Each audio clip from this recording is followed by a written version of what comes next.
Hey everyone, welcome to my channel. I'm excited to share my first video with you guys, so please bear with me as I get started. In this video, we'll be exploring a topic that is essential for investors. It's about calculating the fair value of a stock. If you have ever wondered how investors determine whether a stock is overvalued or undervalued, well, today we're going to break down the components of a fair value, examine the different methods using to calculate it, and even apply what we learned to a real life stock. Alright, let's talk about Zalando. You may have heard of this online fashion and lifestyle retailer based in Europe. In this video, we're going to examine the different factors that influence the fair value of its stock. Zalando has been growing rapidly over the past few years and has a strong market position in Europe, which makes it an interesting investment candidate. However, it's always important to determine whether the stock is currently over or undervalued.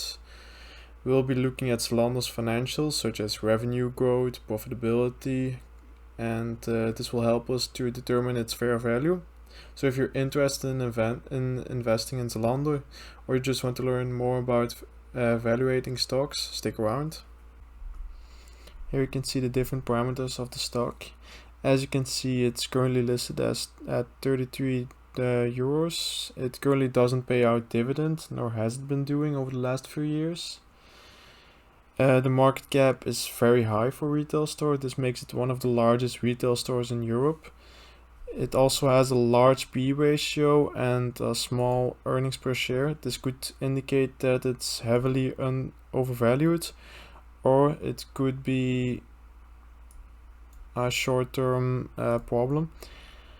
Here we can see the returns, the return on asset, the return on equity, and the return on investments. These are quite low, but comparatively speaking to other retail stores, they aren't that bad. At the dilution of shares, we can see that in the last 5 years, the dilution has been 4.7%. This could indicate that the company needs more money to pay down debt, or could indicate that very bad management. As you can see, the 1 year low has been 19 euros and the 1 year high has been 50 euros. If we go to the last 5 years, we can see that the stock is very volatile. So with the 5 yearly high being 105 euros almost, and the 5 yearly low being almost 20 euros, just below that. This could indicate a good chance to make some returns because it's currently still at 33 euros with an all-time high of 105. Firstly, we'll look at the P/E ratio analysis. As you can see, the current returns and the current stock price with the P/E ratio. Here is the financials listed for the last 5 years. As you can see, revenue has been steadily climbing with a 5-year average of almost 14%, which is very strong. The earnings has been also rising but the last year has been quite low. This could indicate that it's one-time phenomenon. So what's very interesting to see is its earnings margin. As you can see, it's been steadily climbing. This can be due to COVID, which forces people to buy more online. After COVID, it has been lowering, which could indicate that the cost of materials has been going up, or that they made some large investments. What's very interesting to see is the shares outstanding. As you can see, the shares has been diluted over the last few years from 247.3 million all the way to 257.9 million. This is a steadily dilution of 0.84%. This hurts investors because due to the fact that there are more shares, the earnings will be shared with more people, which means a lower earnings per share or a lower return for your investments if you own the stock before the dilution. On the top right, you can see my parameter inputs. This is what I expect the company to do for the next 10 years. So these inputs are per year. So I expect the company to do 5% per year. The next 3-4 years, I expect the growth to be around 10%, but after that I think for a large company it will be harder to make more revenue or to create more revenue.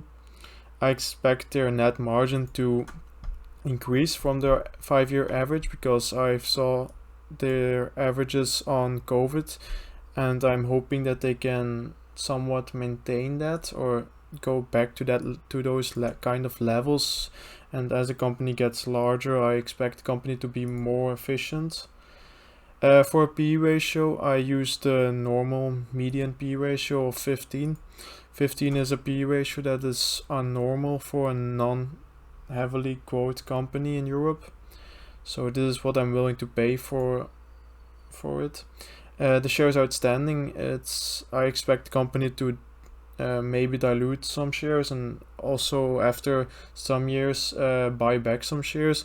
So I'm just gonna put it at 0% because I believe they won't be diluting that much anymore, but I also don't believe that they'll be going to buy back a lot of shares in the near future. So with these parameters in mind, we can see that the revenue climbs to 16 billion after 10 years, and the earnings will climb to 371 million. This is quite a lot more than the last few years, so it will be quite difficult to maintain this. As you can see, the shares outstanding are the same as it's currently. This will bring the stock price at $21.55 with the given P/E ratio. This shows that if we buy the stock now at this price, we'll get an annual return, or should I say loss, of 4.3%. And this P/E ratio analysis shows that the current stock price is overvaluation. Another method to calculate the intrinsic value of a stock is the free cash flow method. This is another method that uses the free cash flow of a company, and the free cash flow is essentially a measure of the cash generated by a company's operation after accounting for its capital expenditures necessary to maintain or expand its asset base. So essentially it represents the cash that the company has left over after paying for its day-to-day operations and investing in its long-term growth. This free cash flow can be used for many purposes, including share buyback, dividends. It provides a more accurate representation than earnings, in my opinion. As you can see, we have data from 2016 until 2022. As you can see, the cash flow has been steadily climbing with a few dips from 2017 2018, but it's still been rising. As you can see in 2022, when we have the earnings dip, you can see that the cash flow has also dipped, but not as much as the earnings, comparatively speaking. The 5-year growth rate has been quite high, but it's obvious due to the dip. The average growth rate over the last 3 years has been worse. So now we can make our future free cash flow assumption. So the last few years we can use as an indication about the future. The future free cash flow method, or the discounted cash model, I should say, uses the future assumption, obviously, and perpetual growth rate, which is essentially what we expect the company to do after our assumption.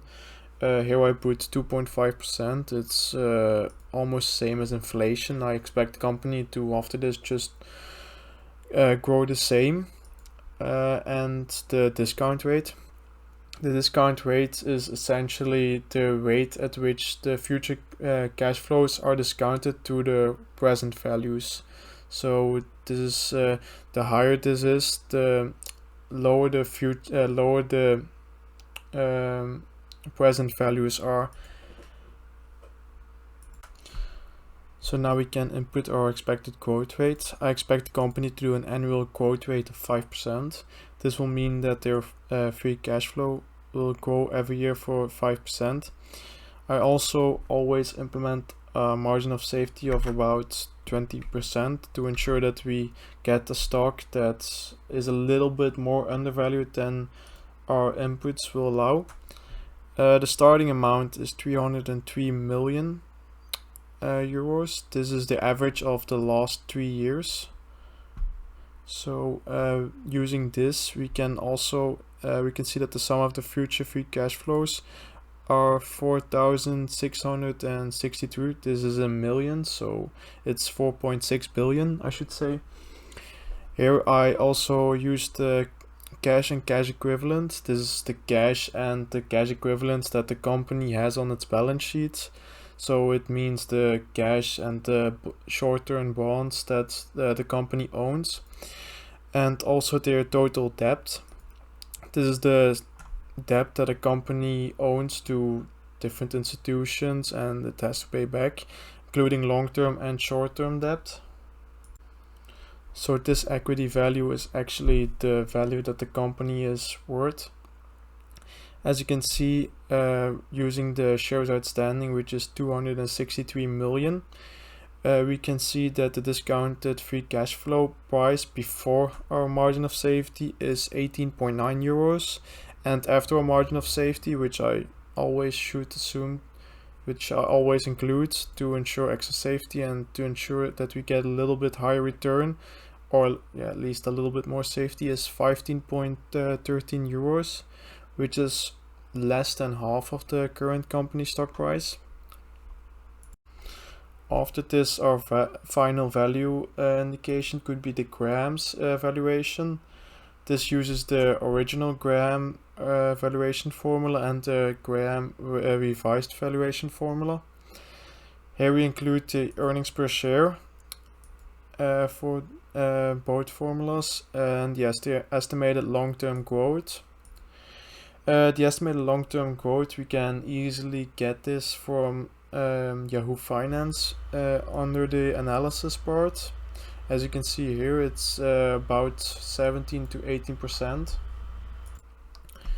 And it also uses the current yield on AAA bonds. This is about 4.5% at the current day. The average yield is 4.4%.